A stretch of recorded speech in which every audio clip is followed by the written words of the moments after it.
नमस्कार, बहुत बहुत स्वागत है आप सभी का न्यूज नाइट में। मैं हूं निखिल सिंह और न्यूज नाइट में जैसा कि आप जानते हैं हम देश दुनिया की तमाम ताजा तरीन खबरों को आपके सामने लेकर आते हैं। साथ ही साथ इन दिनों चूंकि चुनाव चल रहा है तो चुनाव में किस तरह से राजनीतिक दल अपनी बिसात बिछा रहे हैं उस बारे में भी हम आपको खास तौर पर जानकारी देंगे। साथ ही साथ बताएंगे कि किस तरह से अभी तीसरे और चौथे चरण का चुनाव जो है वो गरमाया हुआ है, किस तरह से प्रधानमंत्री नरेंद्र मोदी अपनी रैलियों में विपक्ष के ऊपर लगातार निशाना साध रहे हैं, और साथ ही साथ ये भी बताएंगे कि जो विपक्ष का गठबंधन है उनके नेता किस तरह से पलटवार कर रहे हैं इन तमाम आरोपों पर। इसके साथ ही साथ जो आज खास खबर है वो है संदेश खाली से। आखिर किस तरह से संदेश खाली में सीबीआई की छापेमारी के बाद जो बड़ा जखीरा मिला है हथियारों का और गोला बारूद का, और उसके बाद किस तरह से ये जो पूरा सियासी संग्राम है उसकी जो तपिश है वो बहुत ज्यादा बढ़ गई है। इस पर हम विशेष चर्चा भी करेंगे और साथ ही साथ आपको तमाम दूसरी खबरें राजनीतिक हलकों से भी दिखाएंगे और खेल जगत के साथ साथ दूसरी अन्य खबरें भी दिखाएंगे। लेकिन सबसे पहले देखते हैं न्यूज नाइट की हेडलाइंस। पश्चिम बंगाल के संदेश खाली में फिर गरमाई सियासत। सीबीआई छापे के बाद हथियार और गोला बारूद की बरामदगी पर भाजपा टीएमसी आमने सामने। भाजपा ने टीएमसी पर प्रतिबंध लगाने की मांग की तो टीएमसी ने सीबीआई के खिलाफ चुनाव आयोग में की शिकायत।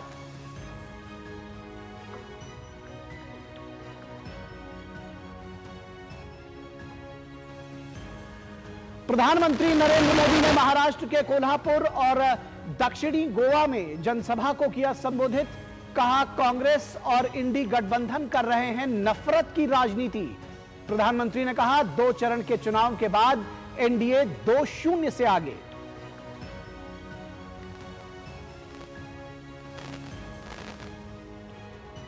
केंद्रीय गृह मंत्री अमित शाह ने पोरबंदर, भरूच और पंचमहल में चुनावी रैलियों को किया संबोधित। दिल्ली में जेपी नड्डा की मौजूदगी में सिख समुदाय की कई दिग्गज हस्तियों ने थामा बीजेपी का दामन। मुंबई उत्तर मध्य सीट पर बीजेपी ने मशहूर वकील उज्जवल निकम को बनाया उम्मीदवार।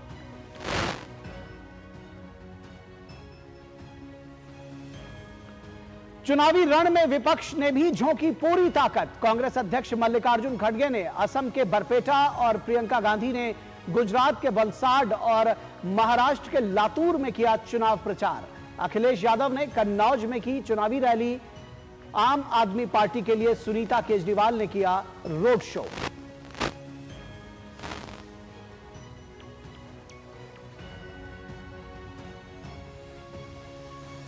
उत्तराखंड के मुख्यमंत्री पुष्कर सिंह धामी ने गढ़वाल और कुमाऊं के जंगलों में लगी आग को लेकर की उच्च स्तरीय बैठक। प्रभावित क्षेत्रों का किया हवाई सर्वेक्षण। आग पर नियंत्रण के लिए वायुसेना के हेलीकॉप्टर भी जुटे।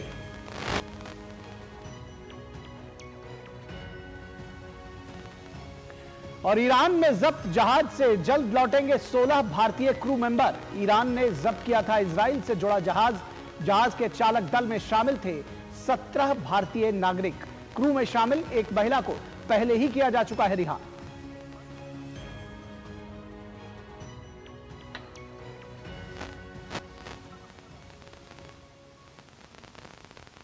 तो सबसे पहले बात करते हैं पश्चिम बंगाल के संदेश खाली की, जो इस वक्त सियासी रार की बड़ी वजह बना हुआ है। संदेश खाली में सीबीआई की छापेमारी में भारी मात्रा में हथियार मिलने के बाद पश्चिम बंगाल की जो पूरी सियासत है वो गर्म हो गई है। बीजेपी ने पश्चिम बंगाल से लेकर दिल्ली तक ममता बनर्जी के खिलाफ मोर्चा खोल दिया तो टीएमसी पर प्रतिबंध लगाने की भी मांग कर डाली। तो वहीं टीएमसी ने सीबीआई के इस पूरे अभियान को झूठा करार दिया है और छापेमारी के वक्त को लेकर सवाल उठाए हैं। संदेश खाली में ईडी अधिकारियों पर हमले के मामले में सीबीआई की छापेमारी जारी है। बता दें कि शुक्रवार को भी ईडी और सीबीआई ने कई जगहों पर छापेमारी की थी, जिसमें बड़ी मात्रा में गोला बारूद और हथियार बरामद किए गए थे। इसके बाद राष्ट्रीय सुरक्षा गार्ड यानी एनएसजी की एक बम निरोधक टीम भी संदेश खाली के अगरहाटी गांव पहुंची थी। संदेश खाली में शुक्रवार को दिन भर चली तलाशी के दौरान सीबीआई ने हथियार और कारतूस बरामद किए। सीबीआई की ओर से जारी एक प्रेस विज्ञप्ति में तस्वीरों के साथ दावा किया गया कि हथियारों के साथ कुछ दस्तावेज भी बरामद किए गए हैं। जेल में बंद तृणमूल नेता शेख शाहजहां का सचित्र पहचान पत्र भी इसमें शामिल है। सीबीआई ने बताया कि 3 विदेशी रिवॉल्वर, एक भारतीय रिवॉल्वर, कोल्ट कंपनी द्वारा निर्मित पुलिस द्वारा इस्तेमाल की जाने वाली एक रिवॉल्वर, एक विदेशी पिस्तौल, एक देशी बंदूक और बड़ी संख्या में कारतूस बरामद किए गए। वहीं इस मामले में भाजपा ने पश्चिम बंगाल से लेकर दिल्ली तक ममता बनर्जी के खिलाफ मोर्चा खोल दिया है। भाजपा नेता शुवेंदु अधिकारी ने टीएमसी पर प्रतिबंध लगाने और उसे आतंकी संगठन घोषित करने की मांग करते हुए आरोप लगाया कि संदेशखाली में बरामद विस्फोटकों का इस्तेमाल राष्ट्र विरोधी गतिविधियों में किया जा रहा था। वहीं दिल्ली में भाजपा प्रवक्ता ने एक प्रेस कॉन्फ्रेंस में कहा कि ममता के राज में न मां सुरक्षित है, न माटी और न ही मानुष। তৃণমূল কংগ্রেসকে ব্যান্ড ডিক্লেয়ার করে টেরারিস্ট অর্গানাইজেশন হিসেবে ঘোষণা করার দাবি করছি। তৃণমূল কংগ্রেস এবং সিমি বা পিএফআই এর সঙ্গে কোনো তফাৎ নেই, আজকে প্রমাণ হয়ে গেছে। Mamata Banerjee sole responsible. ममता के राज में ना तो मां सुरक्षित है, न माटी सुरक्षित है, न मानुष सुरक्षित है। वहां पर सुरक्षित है तो शाहजहां शेख जैसा बलात्कारी सुरक्षित है, वहां सुरक्षित है तो आतंकवादी सुरक्षित है, वहां सुरक्षित है तो ईडी पर हमला करने वाले गुंडे सुरक्षित हैं। कि ममता बनर्जी या इस बात का उत्तर दें कि जो एनएसजी के कमांडो ने जिस तरह से वहां हथियारों की बरामदगी की है, इन हथियारों की बरामदगी के बाद क्या उनको सीबीआई की जांच रोकने का, कोई सुप्रीम कोर्ट में जाने का, किसी भी प्रकार का कोई नैतिक अधिकार है क्या? वहीं टीएमसी ने सीबीआई के इस पूरे अभियान को झूठा करार देते हुए छापेमारी के वक्त को लेकर सवाल उठाया है। पार्टी ने पश्चिम बंगाल के मुख्य निर्वाचन अधिकारी को पत्र लिखकर चुनाव के दिन संदेशखाली में छापेमारी करने के लिए सीबीआई के खिलाफ शिकायत की है। अपनी शिकायत में टीएमसी ने कहा है कि इसका चुनाव पर असर पड़ सकता है। कुल मिलाकर संदेशखाली का मुद्दा पश्चिम बंगाल की चुनावी तपिश को और बढ़ा रहा है। Bureau report, DD news. तो संदेशखाली में ये जो पूरा जो सियासी तपिश जिसकी हम बात कर रहे हैं, दरअसल इसकी शुरुआत कब से हुई, संदेशखाली में कब क्या क्या कुछ हुआ, इसके बारे में आपको विस्तार से बताते हैं। दरअसल ये पूरा घटनाक्रम जो है वो 5 जनवरी से शुरू हुआ, जब राशन वितरण में भ्रष्टाचार के आरोप में ईडी ने शेख शाहजहां के घर तलाशी अभियान चलाया था। और इस तलाशी अभियान के बाद शाहजहां के गिरोह ने ईडी के अधिकारियों पर हमले किए। 1000 लोगों की भीड़ उसमें शामिल रही और ईडी के अधिकारियों पर जानलेवा हमला किया गया और उसके बाद पूरे देश भर में इसको लेकर हंगामा हुआ। इस मामले में टीएमसी के प्रमुख कार्यकर्ताओं शिबू हाजरा और उत्तम सरदार का नाम सामने आया। ये टीएमसी के प्रमुख कार्यकर्ता रहे हैं, ब्लॉक प्रमुख रहे हैं और इसमें जो ये 2 ऐसे लोग थे जिन्होंने भीड़ को उकसाया था, भीड़ को इकट्ठा किया था और उस पूरे ऑपरेशन को अगर कहा जाए तो उसको अंजाम दिया था। अब आगे बढ़ते हैं। फरवरी 9 आता है। फरवरी 9 को महिलाओं ने, संदेशखाली के महिलाओं ने उग्र प्रदर्शन किया और प्रदर्शनकारी महिलाओं ने आरोपी हाजरा की प्रॉपर्टी पर हमला कर उसको आग के हवाले कर दिया। उसमें पोल्ट्री फार्म और दूसरी चीज थी जिसको आग के हवाले कर दिया। अगले दिन फरवरी 10 को मामले में उत्तम सरदार की गिरफ्तारी हुई, क्योंकि तब तक बहुत ज्यादा इसको लेकर के ह्यू एंड क्राई मचाया जा चुका था। बीजेपी की तरफ से, दूसरी पार्टियों की तरफ से विरोध किया जा रहा था।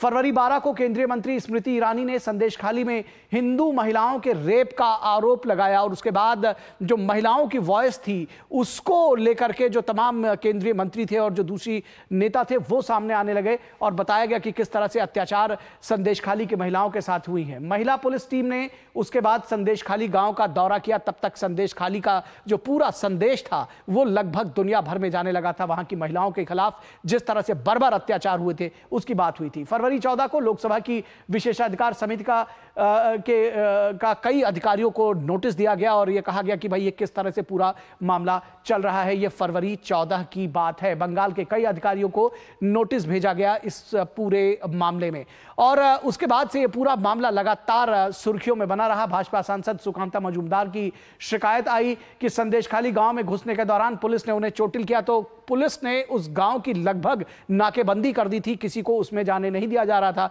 और कोई भी वहां पर जा रहा था तो उसको घुसने से मना किया जा रहा था। 17 फरवरी की बात करें तो पुलिस ने गैंगरेप और जान से मारने का मामला दर्ज किया बहुत दबाव के बाद, और आरोपी बने हजरा और उत्तम सरदार। इसमें उत्तम सरदार और हजरा को आरोपी बनाया गया। 17 फरवरी को गैंगरेप और जान से मारने का मामला जो है वो दर्ज किया गया। फरवरी 18 की बात करें तो शिबू हजरा को पुलिस ने गिरफ्तार किया। इसमें से जो एक आरोपी था शिबू हजरा, उसको 18 फरवरी को पुलिस गिरफ्तार करती है। इस बीच में लॉकेट चैटर्जी का बयान आता है, महिलाओं के साथ अत्याचार इराक और पाकिस्तान जैसे मुल्कों में महिलाओं की हालत को दिखाता है। उन्होंने कहा कि पाकिस्तान और इराक जैसे मुल्कों में भी इस तरह महिलाओं की हालत नहीं हुई है जिस तरह से संदेश खाली में बर्बर अत्याचार महिलाओं के साथ किए गए हैं। फरवरी 20 कलकत्ता हाई कोर्ट ने इस पूरे मामले को स्वतः संज्ञान लिया और पश्चिम बंगाल सरकार से कड़े सवाल किए, बहुत सारे मामलों पर सवाल जवाब किए और पूछा कि आखिर ऐसा क्यों हो रहा है, कानून व्यवस्था कहां ध्वस्त हो गई है। कलकत्ता हाईकोर्ट ने टीएमसी नेता शेख शाहजहां को सरेंडर करने को कहा। सरकार ने हाईकोर्ट ने सवाल उठाया कि आखिर क्यों सरकार जो है, ममता सरकार, वो शेख शाहजहां को बचा रही है और शेख शाहजहां ने अब तक सरेंडर क्यों नहीं किया। 21 फरवरी को बंगाल के डीजीपी ने कहा कि हर शिकायत को पुलिस सुनेगी। तब तक आप ये समझिए कि जबरदस्त तरीके से जो दबाव था वो पुलिस के ऊपर भी आ चुका था, सरकार के ऊपर भी आ चुका था। ये पूरा मामला एक्सपोज हो चुका था। बंगाल के डीजीपी ने कहा कि हर महिला की शिकायत सुनी जाएगी, हर व्यक्ति अपनी शिकायत दे सकता है और उसके साथ न्याय किया जाएगा। पश्चिम बंगाल के डीजीपी ने कहा कि इस पूरे मामले में दोषियों को बख्शा नहीं जाएगा। यह बात ध्यान देने के लिए है कि इसके पहले पुलिस पूरे मामले को खारिज कर रही थी, बाद में जब दबाव पड़ा तो कहा किसी भी दोषी को बख्शा नहीं जाएगा। 2 लोगों की गिरफ्तारी हुई और आगे शेख शाहजहां को सरेंडर करने की बात कही गई। फरवरी 22 को ग्रामीणों ने शेख शाहजहां के गैंग के सदस्यों द्वारा कब्जाए गए बच्चों के पार्क को मुक्त कराया। तो आप समझ सकते हैं कि इस पूरे प्रकरण के बाद जो ग्रामीण थे उनमें थोड़ा हौसला आया और उसके बाद जो जमीनें कब्जा की गई थी शेख शाहजहां की तरफ से और खासतौर पर बच्चों का जो पार्क था उसको शेख शाहजहां के कब्जे से मुक्त कराया। फरवरी 23 को संदेशखाली में हिंसक प्रदर्शन हुआ और टीएमसी नेताओं की संपत्ति को गांव वालों ने आग के हवाले कर दिया और अब इसके बाद जो गांव के लोग थे वो मुखर हुए। उन्होंने कहा कि बहुत हुआ ये अत्याचार, इस अत्याचार को नहीं सहेंगे। फरवरी 24 को टीएमसी नेताओं के दल ने गांव का दौरा किया। ये 24 फरवरी को, यानी कि टीएमसी के जो नेता थे वो जा सकते थे, वो वहां पर गए थे और उन्होंने लोगों को समझाने बुझाने की कोशिश की और कहा कि सब मामला शांत हो जाएगा। लोगों को आश्वासन दिया गया कि दोषियों के खिलाफ सख्त कार्रवाई की जाएगी। ये टीएमसी के नेताओं की बात है। 24 फरवरी को वो गांव पहुंचे थे, उनको जाने दिया गया। 25 फरवरी की बात है, टीएमसी महासचिव ने कहा कि पार्टी शाहजहां का बचाव नहीं कर रही है। ये टीएमसी की तरफ से आया क्योंकि ये बार बार कहा जा रहा था कि आखिर शेख शाहजहां है कहां, वो सरेंडर क्यों नहीं कर रहा है हाईकोर्ट के आदेश के बावजूद। और उन्होंने कहा कि शेख शाहजहां का बचाव कहीं भी किसी भी तरह से जो टीएमसी है वो नहीं कर रही है। अभिषेक बनर्जी ने इस बीच में कहा कि हाईकोर्ट ने गिरफ्तारी पर रोक लगाई है। यहां पर एक स्थिति इस तरह से लाने की कोशिश की गई कि हाईकोर्ट ने दरअसल ये मामला चल रहा है और उसने ही इस पर रोक लगाई है, लेकिन हाईकोर्ट ने इस चीज को खारिज किया और अगले दिन फरवरी 26 को हाईकोर्ट ने स्पष्ट किया कि कहा कि शाहजहां शेख की गिरफ्तारी पर कोई रोक नहीं है और पुलिस आखिर गिरफ्तार क्यों नहीं कर रही है और इस तरह की एम्बिग्यूटी लाने की जरूरत नहीं है कि किसी भी तरह से कोर्ट ने उस पर रोक लगाई हो।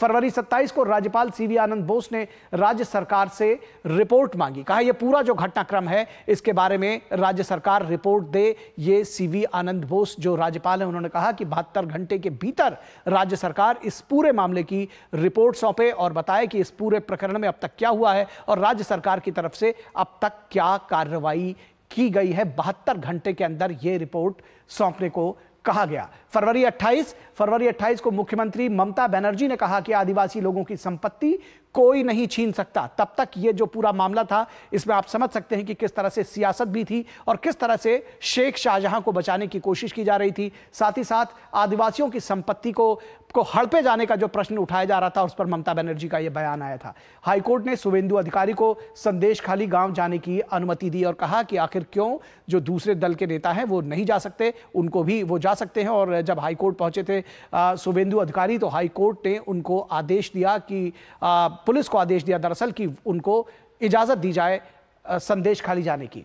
फरवरी 29 को 55 दिनों की फरारी के बाद शाहजहां शेख गिरफ्तार होता है और 10 दिनों की पुलिस कस्टडी में उसको भेज दिया जाता है। 55 दिनों तक उसने फरारी काटी। पुलिस, ऐसा कहा जा रहा है कि वो पुलिस के संरक्षण में था और 55 दिनों के बाद पुलिस ने उसको गिरफ्तार किया। और जब वो जो उसके वीडियोस आए सामने, वो वी का, विक्ट्री का सिंबल बनाते हुए, वो भी बहुत सारे लोगों को आकरा। बहरहाल 6 मार्च को हाईकोर्ट के आदेश पर सीबीआई को शाहजहां शेख की कस्टडी मिली। इसमें भी 26 घंटे से ज्यादा मिल गए। हाईकोर्ट के आदेश के बाद पुलिस सीबीआई को इस पूरे मामले की कस्टडी, मामले में शाहजहां शेख की कस्टडी देने के लिए तमाम आनाकानी हुई और लगभग 1.5 दिन के बाद शाहजहां शेख की जो कस्टडी थी वो मिली सीबीआई को। 30 मार्च को ईडी को मनी लॉन्ड्रिंग मामले में शेख शाहजहां की कस्टडी मिली, क्योंकि ईडी और सीबीआई दोनों इस मामले की जांच कर रहे थे। इसमें राशन घोटाला था, इसमें मनी लॉन्ड्रिंग थी, इसमें जमीन कब्जाने का मामला था, तो तमाम सारे मामले थे शेख शाहजहां के खिलाफ। और 30 मार्च को ईडी को मनी लॉन्ड्रिंग के मामले में शेख शाहजहां की कस्टडी मिली।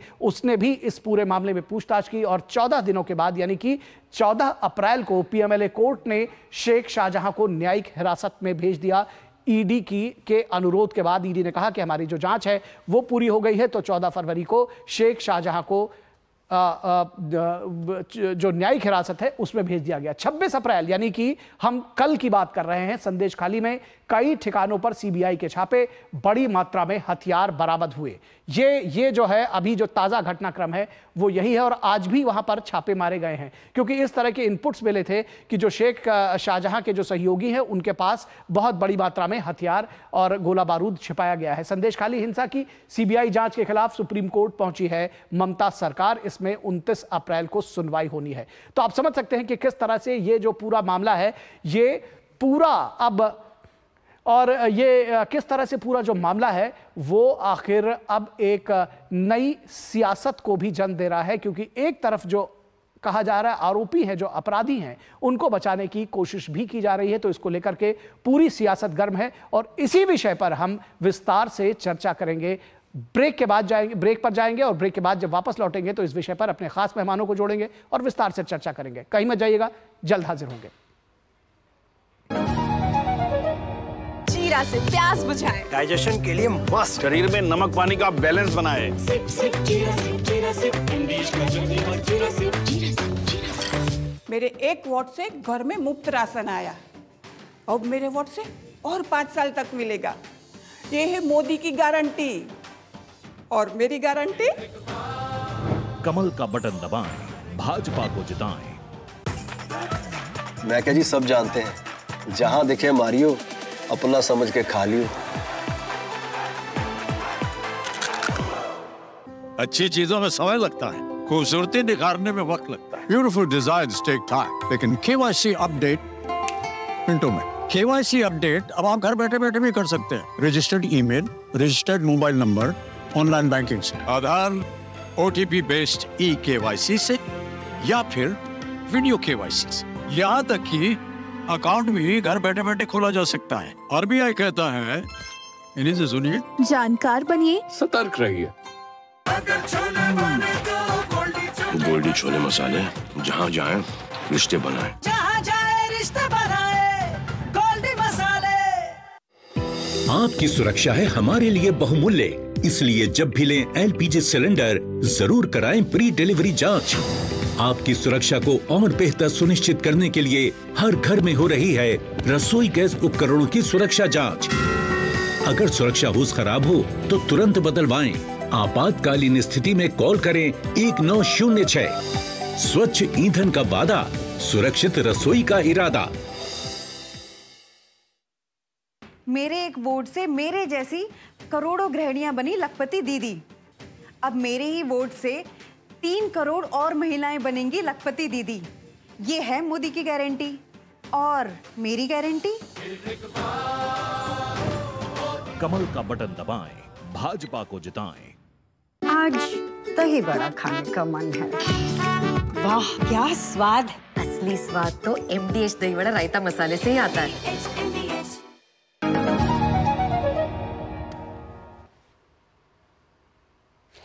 स्वागत है आपका ब्रेक के बाद और हम चर्चा करेंगे संदेश खाली से जो पूरी सियासत उपजी है उस पर। जिस तरह से संदेश खाली में सीबीआई ने छापेमारी की है, वहां पर जो बड़ी मात्रा में गोला बारूद बरामद हुआ है, दरअसल वहां पर हथियार बरामद हुए हैं और उसके बाद से पूरी सियासत गर्म हो गई है। तो यही आज हमारी विशेष चर्चा का विषय है। संदेश खाली ने बढ़ाई सियासी तपिश। आज हमारी विशेष चर्चा का विषय है संदेश खाली ने बढ़ाई सियासी तपिश और इस पर हम विस्तार से चर्चा करेंगे। हमारे साथ 3 खास मेहमान जुड़े हुए हैं।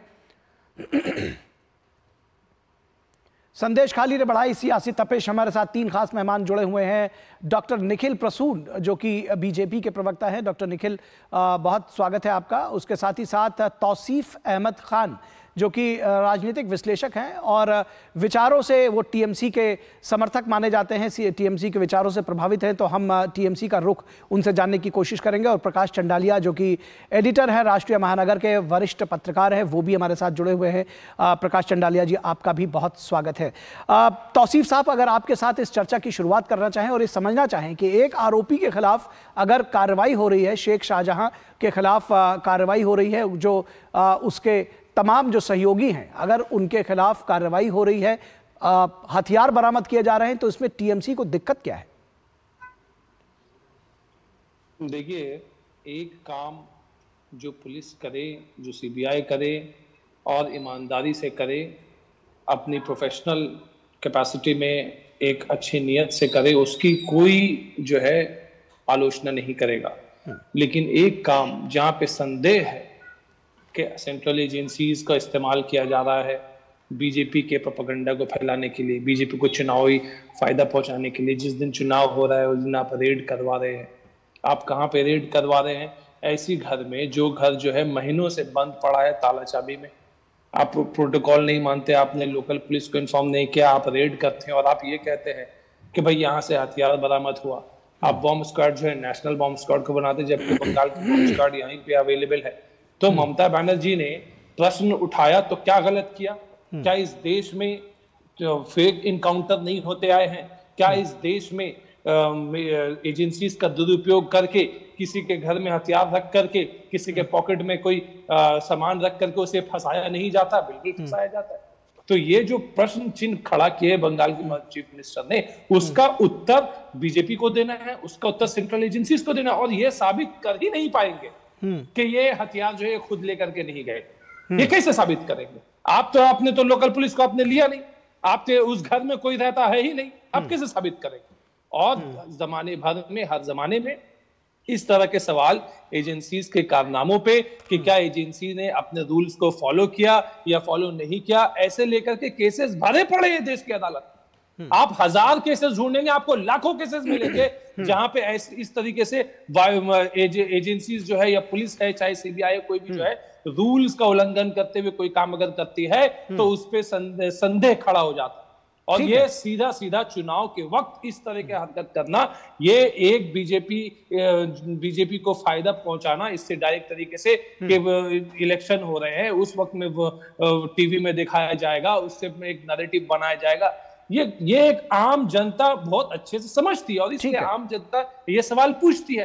अब इसमें तो साबित करना होगा इनको कि ये जो भी कह रहे हैं ये सही कह रहे हैं। ठीक है, ये जो कह रहे हैं इनने क्या क्या किन जवाब ले लेते हैं, वायलेट किया या इन्होंने कोई सारे रूल्स को फॉलो किया। ठीक है तौसीफ साहब, आपको पॉइंट आ गया। डॉक्टर निखिल प्रसून, आपने सुना कि जो आरोप तौसीफ साहब ने लगाए, उनका कहना है कि अब तो कोई किसी भी प्रोटोकॉल का पालन नहीं किया है और कहीं ना कहीं सीबीआई को अब साबित करना है कि ये सब जो सारी चीजें हैं वो सच है। और दरअसल ये झूठ बीजेपी की तरफ से इसलिए बुना गया है ताकि जो चुनाव है उसको प्रभावित किया जा सके। नमस्कार। देखिए, वाजपेयी जी की कुछ पंक्तियां हैं कि निर्दोष रक्त से सनी राजगद्दी शमशान की धूल से गिरी है, सत्ता की अनियंत्रित भूख रक्त पिपासा से भी बुरी है। 5000 साल की संस्कृति, गर्व करें या रोएं, स्वार्थ की दौड़ में कहीं आजादी फिर से न खोएं। देखिए, एक तरफ हम देख रहे हैं कि भारत अपने अमृत काल में अपने गौरव को आत्मसात करते हुए 2047 तक एक विकसित देश के रूप में अपने आप को स्थापित करने की दौड़ में अग्रसर है। जहां का हमारा अमृत काल, जो भगवान राम के आशीर्वाद से हम लोग विकास की दौड़ में आगे चल रहे हैं, और समस्त भारतवासी मिलजुल करके आगे बढ़ते जा रहे हैं और प्रगति की ओर अग्रसर हैं।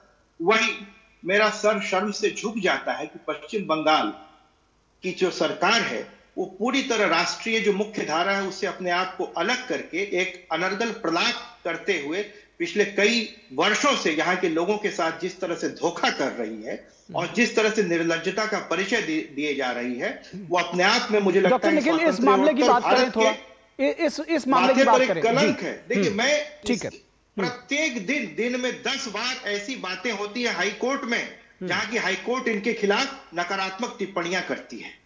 बताइए, संदेश खाली की जो बात है इसमें ईडी पर जो हमला हुआ उसकी भी सीबीआई जांच हाईकोर्ट ने दिया, और जो संदेश खाली की जो पूरी जिस तरह से महिलाओं के साथ दुराचार किया गया, जिस तरह मैदानों पर कब्जे करके खेतों पर कब्जे करके भेड़ी बना दी गई, जिस तरह उनके साथ एक कुचक्र चलता रहा दशकों तक, उसकी भी सीबीआई जांच जो है सो हाईकोर्ट ने किया। और हाईकोर्ट का कहना है कि अगर इसका एकांश भी 1% भी सही होगा तो ये सरकार के लिए निर्लज्जता की पराकाष्ठा होगी। इस पृष्ठभूमि में जब इतनी बड़ी मात्रा में इतने बड़े इतने जो है सो घातक हथियार वहां से बरामद होते हैं, विदेशी हथियार बरामद होते हैं, ये राष्ट्रीय सुरक्षा का एक बहुत ही बड़ा प्रश्न है। उस पर यहाँ की सरकार पूरी तरह से निर्लज्जता के साथ, पूरी तरह से यहाँ जो जितना उनका जो दायित्वहीनता, दायित्व बोध की कोई बिल्कुल भी यहाँ एकांश भी नजर नहीं आ रहा है। और उसके साथ जिस तरह से लोग सुप्रीम कोर्ट गए हैं और जिस तरह ये इलेक्शन कमीशन के पास जा रहे हैं, अरे वहां क्या सीबीआई, ईडी या बीजेपी के नेता जाकर के वहां हथियार रख करके आए थे? ये किस तरह का प्रश्न तो यही उठाया तौसीफ साहब ने, प्रश्न दरअसल यही उठाया गया, और शायद जो सुप्रीम कोर्ट गई है टीएमसी, उसकी वजह भी यही है कि उनको विश्वास नहीं है सीबीआई पर। वो तो कह रहे हैं कि आपने प्रोटोकॉल का भी पालन नहीं किया। नहीं, मतलब सीबीआई महिलाओं पर भी विश्वास नहीं है जिन्होंने ये आरोप लगाए हैं, और ये सही घटना जो 1 दशक से घट रही थी, ये उन महिलाओं का भी अपमान है जिनको तमंचों के बल पर, जिसके तृणमूल कांग्रेस के कार्यालयों में रात के अंधेरे में बुलाया जाता है, जो वहां से सारे लोग जो है सो पुरुष जो है सो वहां से पलायन करने को विवश हो गए, जिनके खेतों पर कब्जा कर लिया गया था, अनर्गल और अवैध तरीके से लीज पे ले लिया गया था जमीन पर, ये उन लोगों का भी अपमान है। और इतना बड़ा हथियारों का जखीरा, और बंगाल में बम की फैक्ट्री चलती है तो सारा दुनिया जानने लगा है। आए दिन जगन्नाथपुर में क्या हुआ, दत्तापुकुर में क्या हुआ, इतने बड़े बड़े बम के फैक्ट्रीज चल रही हैं, तो ये तो बंगाल की संस्कृति को इन्होंने पहले से ही कलुषित कर रखा है। ठीक है, प्रकाश चंडालिया जी के पास आते हैं। ठीक है प्रकाश चंडालिया जी, जिस तरह से ये पूरे मामले में विवाद चल रहा है, और जो अभी एक प्रश्न उठाया डॉक्टर निखिल ने कि आखिर उन महिलाओं को न्याय मिलना चाहिए, तो कम से कम जो आरोपी लोग हैं, जिनके खिलाफ महिलाओं ने आकर आरोप लगाए हैं, गंभीर आरोप लगाए हैं, कम से कम उनको न्याय मिलना चाहिए, सियासत में वो पीछे न रह जाए। है मां माटी और मानुष का, लेकिन दुर्भाग्य इस बात का है कि पूरे देश में शायद पश्चिम बंगाल की तृणमूल सरकार एकमात्र ऐसी सरकार होगी जो केंद्र सरकार की हर एजेंसी पर उंगलियां उठाती है, जबकि सीबीआई हो, ईडी हो, एनएसजी हो या कोई भी केंद्रीय एजेंसी जब बंगाल में आती है, तफ्तीश करती है, कहीं छापे मारती है, तो एक भी ऐसा प्रमाण नहीं होगा कि वो एजेंसी खाली गई।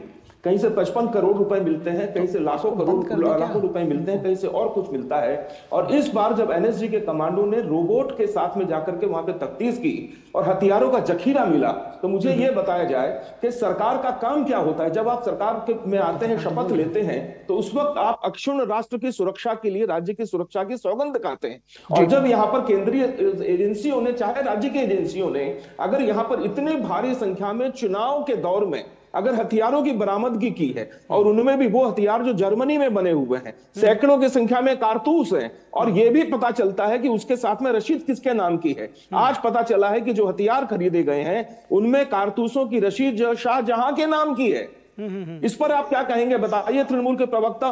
पूरे देश में हंगामा मचा हुआ है, और पश्चिम बंगाल की बात जब करते हैं तो अभी कहा जा रहा था कि आप सैकड़ों जगह जाएंगे, हजारों जगह पर केंद्र सरकार की बदनामी मिलेगी। मैं कहता हूं कि आप पश्चिम बंगाल में बम बनाने की घटनाओं पर 500 जगह तफ्तीश करेंगे, 1000 जगह आपको प्रमाण मिलेंगे। राज्य में ऐसी तमाम घटनाएं होती हैं जब बम बनाते समय लोगों के हाथ उड़ जाते हैं, लोगों के चीथड़े उड़ जाते हैं, बम बनाकर कहीं मकान के किनारे, गलियों के किनारे, मैदान में रखा जाता है, और ऐसी कई घटनाएं आई हैं कि बच्चों के हाथ उड़ गए हैं, कई लोग इसमें जख्मी होते हैं। जी, अभी डॉक्टर निखिल प्रस्तुत ने बिल्कुल ठीक कहा कि पश्चिम बंगाल बम और बारूद बनाने वालों का कारखाना बन गया है। कारखाना या उद्योगों का होना चाहिए, जो नहीं है। एक दरअसल सवाल जो तौसीफ साहब ने खड़ा किया था, वो मैं चाह रहा हूं कि बहुत जल्दी से उसका जवाब दें। इनका कहना है कि सीबीआई ने प्रोटोकॉल का पालन नहीं किया, लोकल पुलिस को नहीं बताया। सीबीआई ने कुछ बरामद किया है, बंगाल की पुलिस ने क्या किया? 56 दिनों तक शाहजहां को आपने छुपा करके रखा था। बंगाल की पुलिस ने 56 दिनों तक शाहजहां का पता नहीं लगाया। हथियार वहां से बरामद हुए हैं, तो बंगाल की पुलिस का क्या दायित्व बनता था? बंगाल की पुलिस ने उसके बरामद क्यों नहीं कर ली? अरेस्ट करके कस्टडी दिया है सीबीआई को। सर, आप कोर्ट की इज्जत नहीं करते, कोर्ट की तौहीन करते हैं। आपके जो बड़े नेता हैं, आपके बड़े नेता कोर्ट के बारे में आजकल कौन सी भाषा का प्रयोग कर रहे हैं?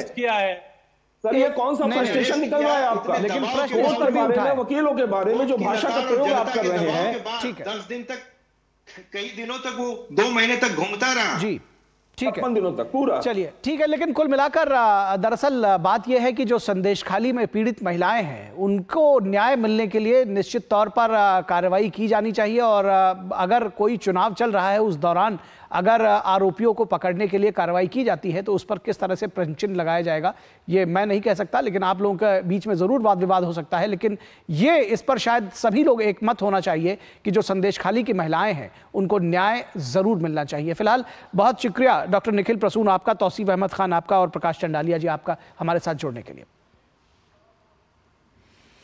और यहां से आपको सीधे लिए चलेंगे दक्षिण गोवा, जहां प्रधानमंत्री नरेंद्र मोदी एक जनसभा को संबोधित कर रहे हैं। पिछले 10 वर्षों में इतना सब कुछ हुआ है, लेकिन मोदी चैन से बैठता नहीं है।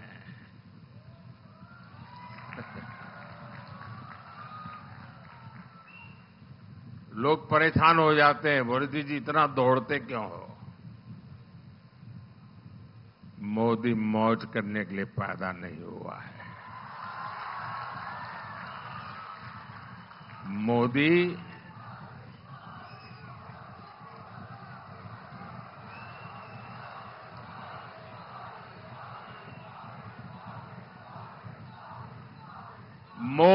दिन रात आपके सपनों को जीता है।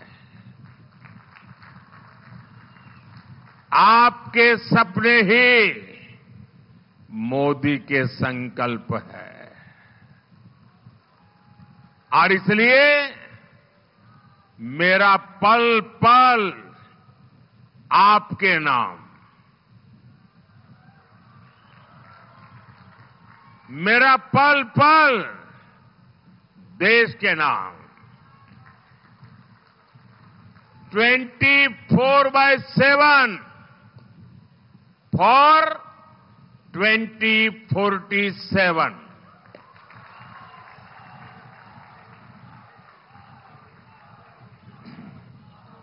इतने सारे काम हुए,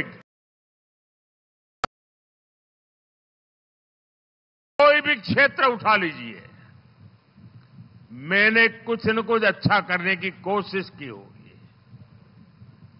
और पिछले 10 साल में इतने सारे काम होने के बाद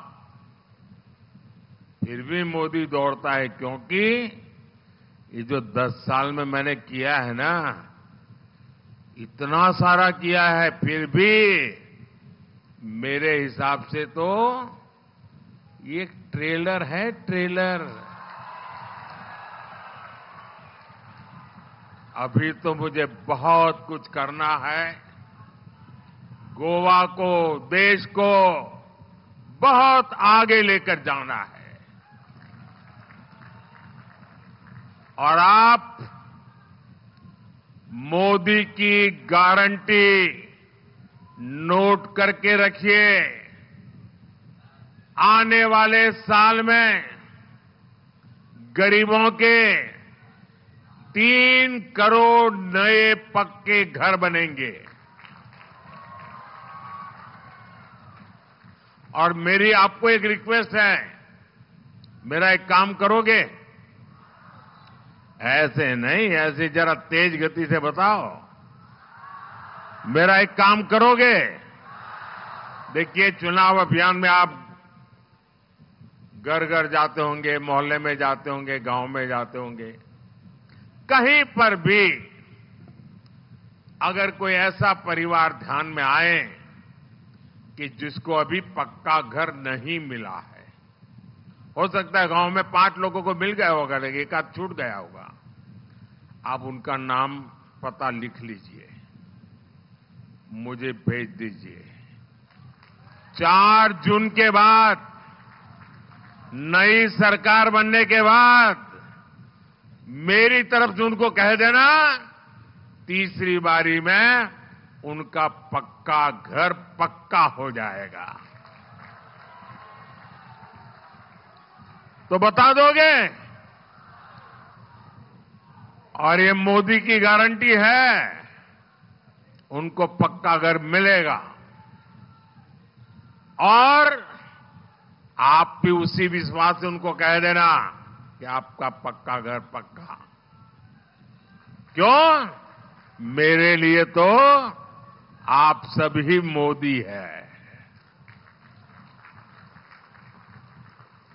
शहरों में जो हमारे मिडिल क्लास परिवार है, जो किराए पर रहते हैं, उनको भी अपना मालिकी का मालकिन हक वाला घर बनाने के लिए मदद दी जाएगी। ये भी मोदी की गारंटी बता दीजिए।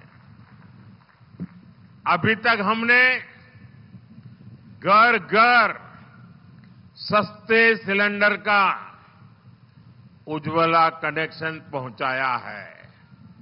अब हम घर घर पाइप से सस्ती गैस पहुंचाने के लिए तेज गति से काम करेंगे। अभी तक हमने करोड़ों गरीब परिवारों को 5 लाख रुपए तक का मुफ्त इलाज दिया है।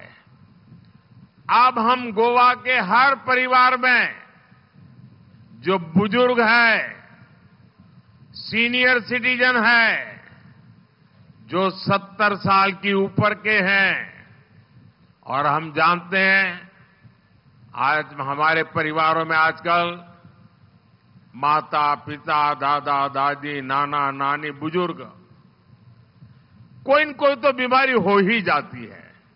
सब कोई मोदी जैसे थोड़े होते हैं। कोई न कोई तो बीमारी हो जाती है। और जो घर में कमाने वाला बेटा होता है या बेटी होती है, उसको अपने बच्चों को भी संभालना होता है, अपने बच्चों की भी चिंता करनी होती है, और ऊपर से माता पिता की बीमारी का खर्च आ जाता है। तो मध्यम वर्ग के परिवार को बहुत मुश्किल हो जाता है। तो आप घर घर जाकर के बता दीजिए, उनसे फॉर्म भर दीजिए कि 70 साल से ऊपर के कोई भी नागरिक होंगे, अब उनका इलाज का खर्चा दिल्ली में जो आपका बेटा बैठा है ना, वो मोदी करेगा। ये मोदी की गारंटी है।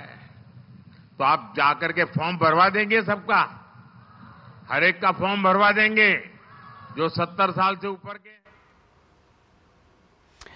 तो आप देख रहे थे सीधा प्रसारण साउथ गोवा से, जहां पर प्रधानमंत्री नरेंद्र मोदी एक जनसभा को संबोधित कर रहे थे और उन्होंने बीजेपी के पक्ष में तमाम बातें की। फिलहाल रुकेंगे एक छोटे से ब्रेक के लिए, कहीं मत जाइएगा, जल्द हाजिर होंगे। आधे बाउल दही में 4 चम्मच MDH चटनी पुदीना मसाला डाला, स्टर करो, पुदीना चटनी तैयार। MDH चटनी पुदीना मसाला। मेरे एक वोट से मोदी जी मेरे घर बिजली ले आए। अब मेरे वोट से सौर ऊर्जा से हर घर का बिजली बिल 0 होगा। ये है मोदी की गारंटी। और मेरी गारंटी, कमल का बटन दबाएं, भाजपा को जिताएं। मैं क्या जी, सब जानते हैं, जहां दिखे मारियो, अपना समझ के खा लियो। स्वाद से सबको दीवाना कर दे, दीवाना कर दे। पता का चाय, गजब का स्वाद। यकीन है खुद पर है नाज। सुनती हूँ अपने मन की आवाज। कभी शर्मीली तो कभी हूँ जाबाज। रुकना मेरी आदत नहीं, थमना मेरी चाहत नहीं। मैं हूँ नारी, यही मेरा अंदाज। हर जिम्मेदारी मैं बखूबी निभाती हूँ। वोट दे, प्राउड वोटर कहलाऊंगी। पूरे देश संग चुनाव का पर्व मनाऊंगी। अब छोलिया हो या लोबिया, सफेद चने या काले चने, सब कुछ मजेदार बने।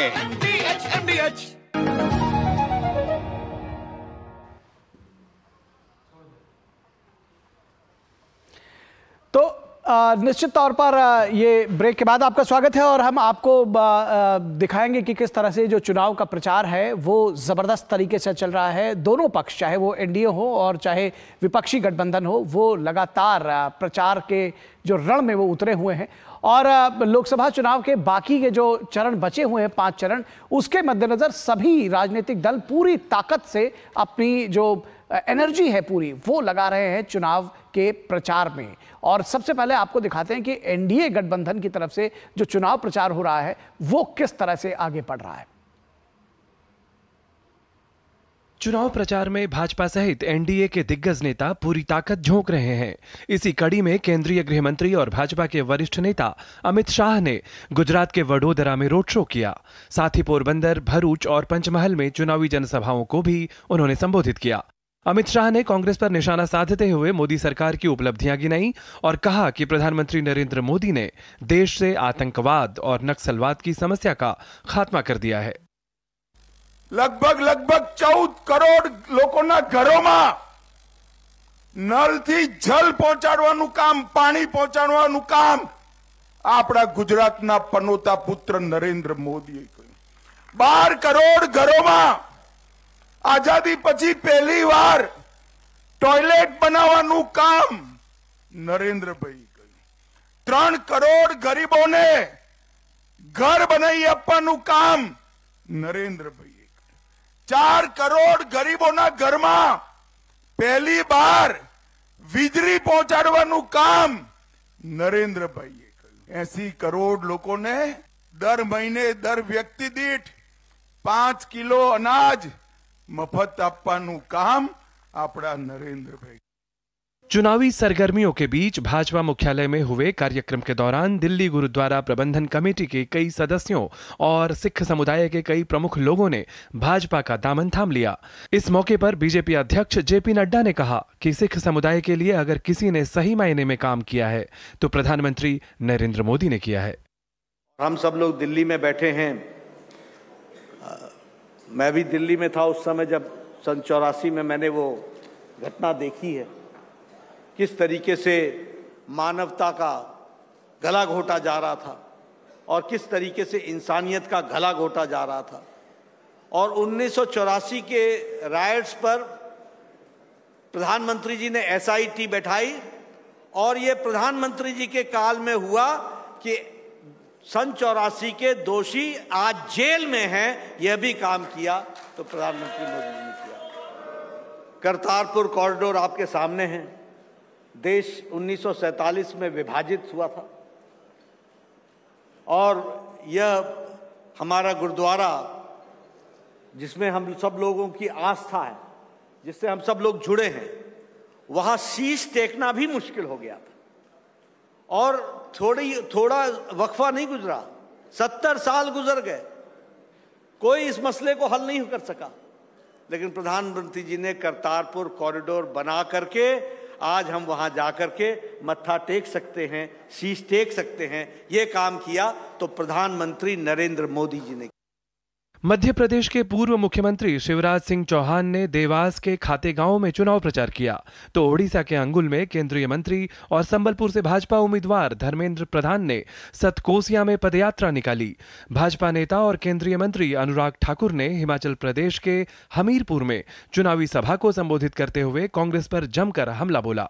वहीं उत्तर प्रदेश के मुख्यमंत्री योगी आदित्यनाथ ने फिरोजाबाद और औरैया की रैली में कांग्रेस और सपा पर निशाना साधा। कांग्रेस के घोषणा पत्र में कांग्रेस के हाथ के साथ विदेशी ताकतों का हाथ नजर आता है। जो आपकी संतान की संपत्ति मुसलमान को देना चाहते हैं, जो देश के परमाणु हथियार को खत्म करना चाहते हैं, जो जातिवाद पर, क्षेत्रवाद पर देश को बांटना चाहते हैं, टुकड़े टुकड़े गैंग आज कांग्रेस को पूरी तरह से घेर चुकी है। हमने मुसलमानों को पूरे हक दिए, बराबर दिए, लेकिन हमने धर्म के नाम पर नहीं दिया, उसका अधिकार था उसको वो दिया। ये तो आपकी संतान का अधिकार है, आपके वर्षों की कमाई, उसकी कमाई उसको मिलनी चाहिए। मैं आज आपसे कहने के लिए आया हूं, एक कांग्रेस और सपा का जो गठबंधन फिर से हुआ है, ये देश को धोखा देने के लिए हुआ है। सबसे पहला कार्य ये लोग अनुसूचित जाति, जनजाति और पिछड़ी जाति के हकों पर डकैती डालने का काम कर रहे हैं। इनके द्वारा कहा जा रहा है, कांग्रेस के द्वारा अपने मैनिफेस्टो में कहा जा रहा है कि यह पिछड़ी जाति के लोगों को मिलने वाले 27% आरक्षण में अब मुसलमानों को भी शामिल करके उनको इसका लाभ मुसलमानों को दे देंगे। क्या आप इसको स्वीकार करेंगे? क्या धार्मिक आधार पर देश के अंदर आरक्षण होना चाहिए? क्या बाबा साहब भीमराव अंबेडकर ने विरोध किया था, देश के संविधान निर्माताओं ने विरोध किया था, का देश धार्मिक आधार पर देश में आरक्षण नहीं हो सकता। इस बीच लोकसभा चुनाव को लेकर भाजपा ने उम्मीदवारों की 15वीं लिस्ट जारी कर दी है। आतंकी अजमल कसाब को फांसी की सजा दिलाने वाले वकील उज्जवल निकम को बीजेपी ने मुंबई उत्तर मध्य से चुनाव मैदान में उतारा है। बीजेपी ने इस सीट से 2 बार की सांसद पूनम महाजन की जगह उज्जवल निकम को टिकट दिया है। Bureau report, DD news. तो ये थी एनडीए गठबंधन के जो नेता है उनके प्रचार की बात, किस तरह से वो चुनावों में अपना पूरा दमखम झोंक रहे हैं। और जब हम बात करेंगे जो विपक्षी गठबंधन है उसकी अगर बात करेंगे तो वहां भी लोकसभा चुनाव जीतने के लिए वो पूरा गठबंधन दमखम लगा रहा है। समाजवादी पार्टी की बात करें, कांग्रेस की बात करें, आरजेडी की बात करें, इन सब ने जनसभाएं की हैं और लगातार लोगों के बीच में पहुंच रहे हैं और वोट मांग रहे हैं। साथ ही साथ कुछ चुनाव के रंगों की बात करें, एक खबर रही है ममता बनर्जी आज हेलीकॉप्टर से उतरने के दौरान चोटिल हो गई, जबकि हैदराबाद में एआईएमआईएम प्रमुख असदुद्दीन ओवैसी ने डोर टू डोर वोट मांगे। तो देखिए चुनाव के रंग और विपक्ष का कैंपेन। लोकसभा चुनाव के 2 चरणों के बाद सभी राजनीतिक दल अपनी चुनाव प्रचार को धार देने में लगे हैं। इंडी गठबंधन के नेता भी चुनावी जनसभाओं के जरिए मतदाताओं को लुभाने की कोशिश कर रहे हैं। कांग्रेस नेता प्रियंका गांधी ने गुजरात के वलसाड में एक चुनावी जनसभा की। वहीं सपा प्रमुख अखिलेश यादव ने कन्नौज में जनसंपर्क यात्रा के दौरान जनता को संबोधित किया। प्रियंका गांधी ने सत्ता पक्ष पर हमला बोलते हुए कहा कि पिछले 10 सालों से बड़ी बड़ी बातें की गई, लेकिन आपके जीवन में कुछ भी बदलाव नहीं हुए। अखिलेश यादव ने कहा कि अगर उनकी पार्टी सत्ता में आती है तो जनता को ढेर सारी सुविधाएं देने का काम करेगी। देश की जनता को दुर्बल बनाना चाहते हैं। 10 सालों में उन्होंने ऐसा कोई काम नहीं किया जिससे हमारा लोकतंत्र, जिससे आपके अधिकार, चाहे आदिवासियों के अधिकार हो, चाहे दलितों के अधिकार हो, चाहे किसी आम जनता के अधिकार हो, उनको मजबूत करने का काम नहीं किया है, सिर्फ उनको कमजोर करने का काम किया है।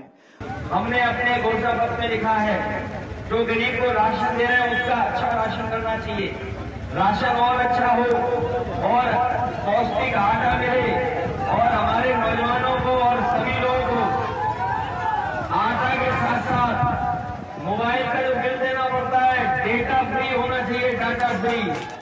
उधर कांग्रेस के राष्ट्रीय अध्यक्ष मल्लिकार्जुन खड़गे ने गुवाहाटी में पत्रकार वार्ता को संबोधित किया। उन्होंने उन नेताओं की भी आलोचना की जो कभी कांग्रेस का हिस्सा थे और अब इंदिरा गांधी, सोनिया गांधी और राहुल गांधी की आलोचना करते हैं। कांग्रेस के महासचिव केसी वेणुगोपाल ने तिरुवनंतपुरम में माकपा के व्यवहार पर प्रश्न चिन्ह खड़ा किया। उन्होंने कहा कि केरल और अन्य राज्यों में माकपा की नीति अलग अलग है। मुझे दुख इस बात का होता है कि जो लोग कांग्रेस में फले फूले लीडरशिप बना लिए वो लोग भी आज इंदिरा गांधी जी को, सोनिया गांधी जी को, राहुल गांधी जी को क्रिटिसाइज करते फिरते हैं। CPM Central Committee has to clarify it and their General Secretary has to clarify it. What is the agenda behind the meeting between PP Jayarajan and Pinarayi Vijayan? Whether it is only for a friendly discussion or any deal has happened between Chief Minister and CPM, BJP leaders, the CPM Central Committee has to investigate it.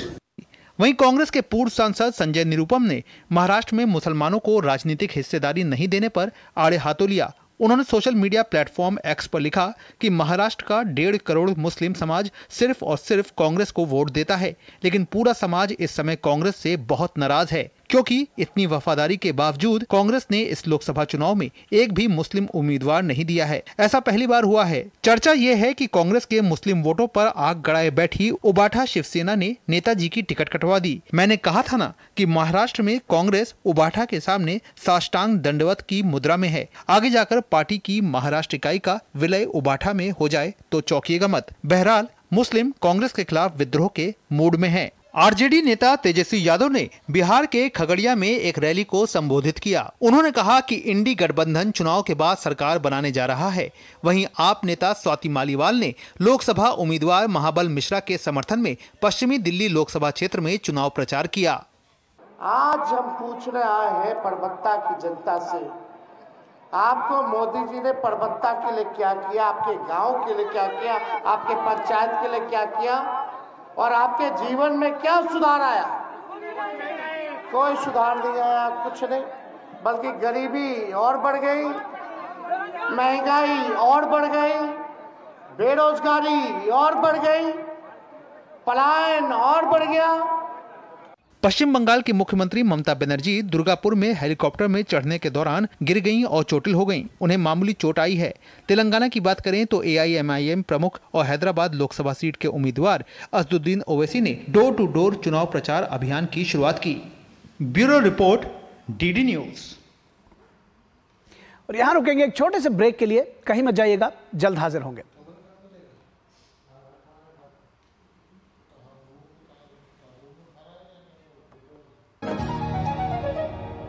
मेरे एक vote से मेरे जैसी करोड़ों गृहिणियां बनी लखपति दीदी। अब मेरे ही वोट से 3 करोड़ और महिलाएं बनेंगी लखपति दीदी। ये है मोदी की गारंटी और मेरी गारंटी। कमल का बटन दबाएं, भाजपा को जिताएं। शुक्ला बता रहा था आपके बाबूजी ने जायदाद का कुछ हिस्सा नौकर के नाम कर दिया। अब नौकर हर काम अपना घर समझ के करेगा। समरकूल जो हर दिल करे कबूल। गोल्डी छोले मसाले, जहाँ जाए रिश्ते बनाए, जहाँ जाए रिश्ते बनाए, गोल्डी मसाले। मैं क्या जी सब जानते हैं, जहाँ दिखे मारियो, अपना समझ के खा लियो। स्वाद से सबको दीवाना कर दे, दीवाना कर दे। पता का चाय, गजब का स्वाद। मेरे एक वोट से मोदी जी ने ढेर सारे एम्स खोले, सस्ती दवा, मुफ्त इलाज दिलाया। अब मेरे वोट से हम 70 साल के ऊपर के सीनियर सिटीजन को मुफ्त इलाज मिलेगा। ये है मोदी की गारंटी और मेरी गारंटी। कमल का बटन दबाएं, भाजपा को जिताएं।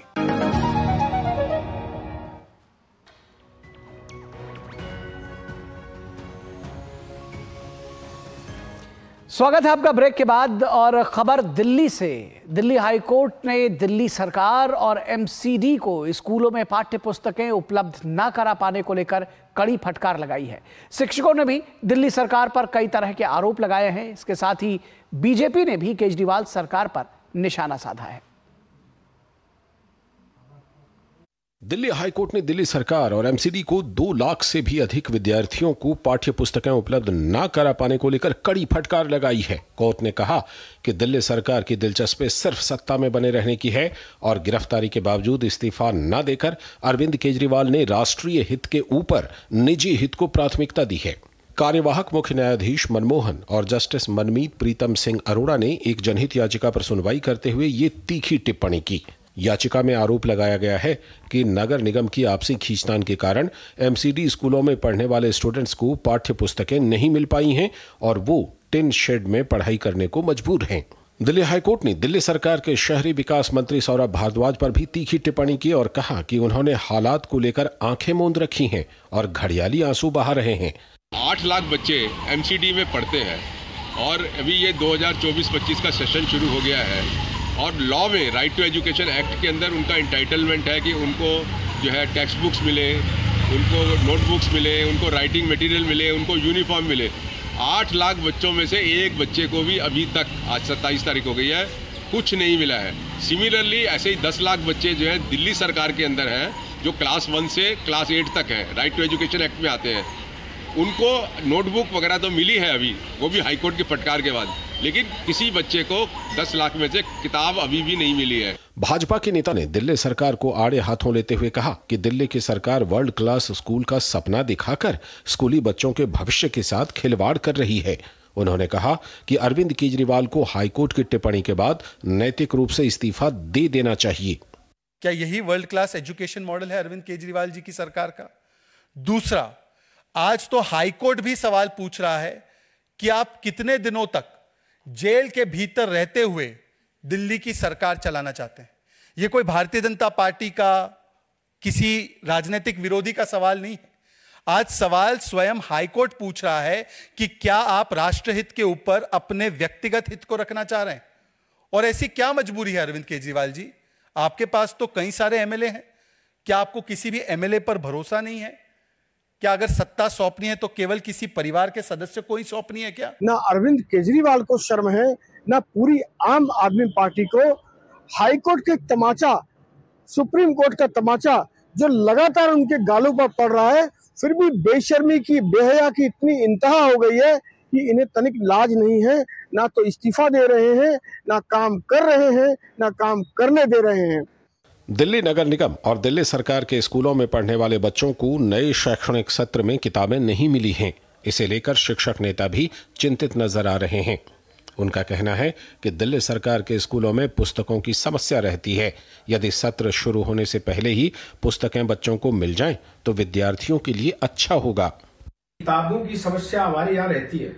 अब तक किताबें नहीं मिली है, पिछली दफा भी लेट मिली थी। समय से पहले, जैसे सेशन शुरू हो तो उससे पहले किताबें मिले तो बच्चों को फायदा हो जाएगा।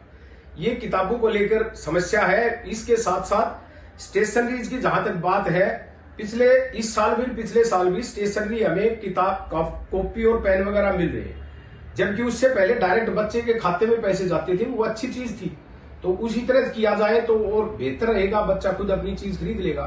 तीसरी एक बहुत बड़ी बात है, जो स्पोर्ट मटेरियल जो होता है वो हमें मिलता नहीं है। वो जुलाई में मिलना चाहिए, वो जाके पेपर से 2-4 दिन पहले मिलता है। दिल्ली सरकार के वकील शादान फरासत ने बेंच को बताया कि उन्हें संबंधित मंत्री से निर्देश मिले हैं कि एमसीडी की स्थायी समिति की गैर मौजूदगी में उपयुक्त प्राधिकारी को ज्यादा शक्तियां सौंपने के लिए मुख्यमंत्री की सहमति की जरूरत होगी, जो अभी हिरासत में हैं। इस पर कोर्ट ने कहा कि क्योंकि वो जगह खाली है, इसका मतलब ये नहीं कि स्कूली बच्चों को किताबों के बिना ही पढ़ने दिया जाए। कोर्ट ने दिल्ली सरकार को चेतावनी देते हुए कहा कि वो उसे हल्के में ना लें।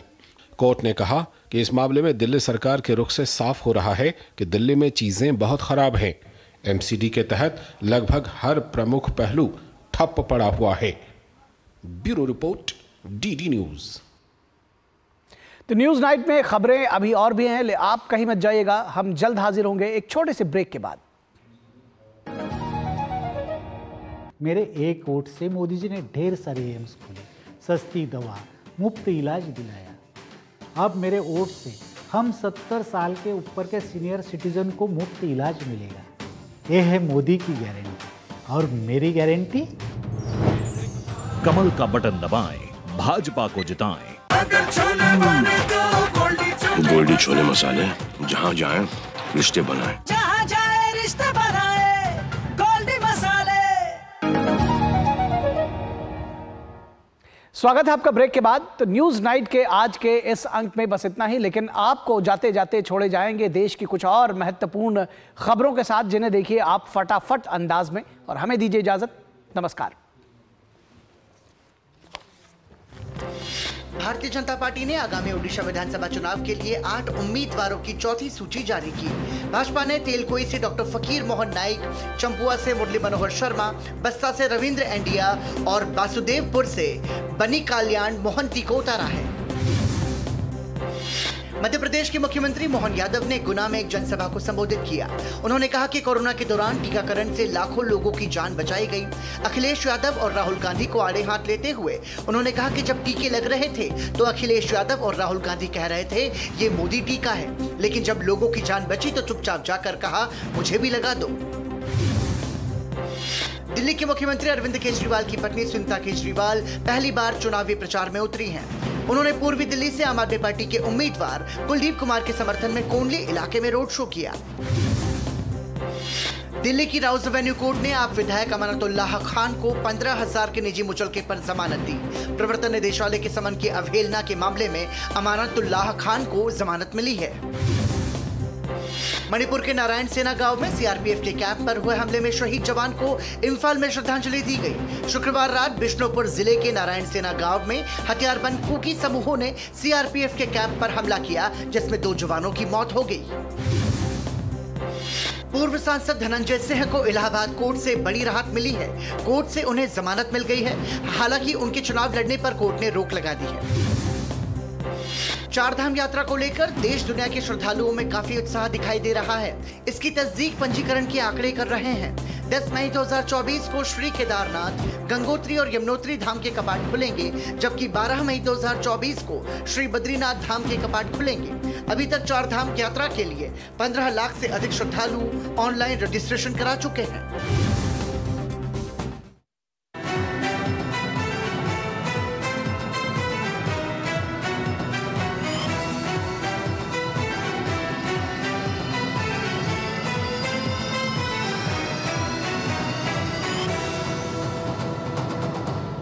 न्यूज नाइट के प्रायोजक थे MDH, बढ़िया